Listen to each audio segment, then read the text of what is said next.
Dalam memperingati hari ulang tahun Republik Indonesia yang ke-77, biasanya warga Indonesia melangsungkan berbagai acara perlombaan yang sangat meriah.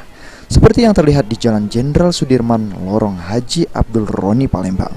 Masyarakat sekitar mengadakan lomba panjat pohon pisang untuk anak-anak.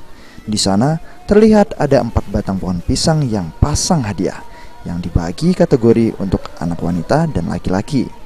Menurut keterangan panitia lomba, Firna mengatakan kalau lomba ini merupakan suatu perayaan di Hari Kemerdekaan Indonesia yang ke-77. Di sini diadakan perlombaan panjat pohon pisang sebanyak 4 pohon yang dikhususkan untuk anak-anak. Masyarakat menggunakan pohon pisang karena unik dan pohon tersebut mudah didapat dan juga tidak terlalu tinggi untuk anak-anak. Untuk batang pisang ini ada berapa lomba? Ada 4 batang pisang dan semuanya itu untuk anak-anak semua. Kenapa memilih batang pisang ini untuk lomba panjat ini? Karena kan jarang. Seperti kita ketahui kebanyakan batang pohon pinang dan sekarang ini kami menyediakan batang pohon pisang. Oke, ini memang rutin dilakukan apa cuman? Insya Allah akan terus kami lakukan rutin setiap tahun karena sudah berjalan beberapa tahun yang lalu.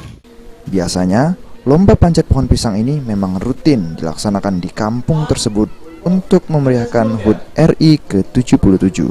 Irawan, PAL TV.